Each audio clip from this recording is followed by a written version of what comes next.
ललितपुरको ग्वार्कोमा निर्माणाधीन ग्वार्को फ्लाइओभरको निर्माण म्याद असार मसान्तसम्मका लागि थप गरिएको छ। ठेक्का सम्झौता अनुसार फागुन 12 गतेसम्म निर्माण सक्नुपर्नेमा धेरै काम बाँकी रहेकाले असारसम्म म्याद थपिएको हो। वर्तमानमा ग्वार्को फ्लाइओभरको भौतिक प्रगति 40% पुगेको छ र बाँकी 60% काम असार मसान्तसम्म सम्पन्न गर्नुपर्नेछ।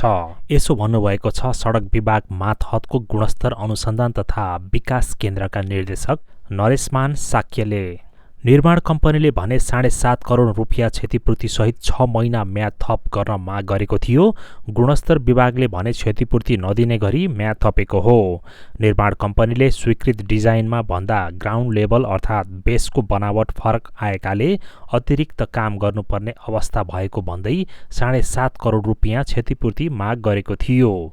निर्माण कम्पनी आरसी समानान्तर र रेलीग्रे जेबीले 2078 माघमा 17 करोड 68 लाख रुपैयाँमा फ्लाइओभर निर्माणको ठेक्का पाएको थियो। कम्पनीले बनाएको डिजाइन विभागले स्वीकृत गरेपछि 2079 माघ अन्तिमबाट निर्माण कार्य सुरु भएको थियो। Engineering procurement and construction EPC मोडेलमा बनाउने गरी भएको ठेक्का सम्झौतामा म्यादभित्र काम सम्पन्न नभए निर्माण कम्पनीले ठेक्का रकमको 0.05% का दरले दैनिक हर्जना तिर्नुपर्ने प्रावधान राखिएको छ।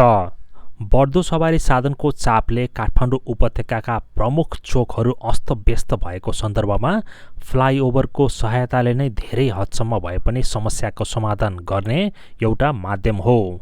ठूला सहरहरूमा फ्लाइओभर, अन्डरपास, ओभरपास, टनेल त सडक पूर्वाधार निर्माणको पर्यायवाची शब्द जस्तै भइसकेको अवस्थामा नेपालमा पनि बल्ल चर्चा परिचर्चा पाउन थालेका छन् फ्लाइओभरहरूले। बलम्बुमा निर्माणाधीन फ्लाइओभर नेपालकै पहिलो फ्लाइओभर हो भने अहिले निर्माणाधीन ग्वार्कोको भने दोस्रो स्थानमा आउँछ र कलङ्की अन्डरपासलाई चाहिँ एउटा पहिलो नमुनाका रूपमा हामी उदाहरण दिन सक्छौं। ग्वार्को चोक बाहेक सडक विभागले एकान्त कुना, साधो बाटो र त्रिपुरेश्वर थापाथली माइतीघर सेक्सनमा पनि फ्लाइओभर बनाउने कुरा अघि बढाएको छ।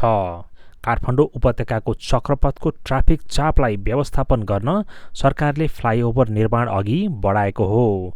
फ्लाइओभर निर्माणपछि साधो बाटो कोटेश्वर खण्ड, मङ्गलबजार इमाडोल हुँदै लुभु सडक खण्डमा सवारी साधनलाई सुरक्षित र व्यवस्थित आवागमन गर्न सुविधा हुने अपेक्षा लिइएको छ। ग्वार्को फ्लाइओभरको अन्त्यसँगै एकान्त कुना, साधो बाटो, बानेश्वरमा फ्लाइओभर र अन्डरपास निर्माण गर्ने उल्लेख गरिएको छ। अहिले बानेश्वरमा अन्डरपास निर्माणका लागि अध्ययन गरिँदैछ। चीन सरकारको सहयोगमा कलङ्कीमा निर्माण भएको अन्डरपास जस्तै संरचना बानेश्वरमा पनि निर्माण हुनेछ। यस्तै जापानले पनि तीनकुनेबाट जडीबुटी जोड्न सुरुङमार्गको लागि अध्ययन गरिरहेको पनि स्रोतले बताएको छ।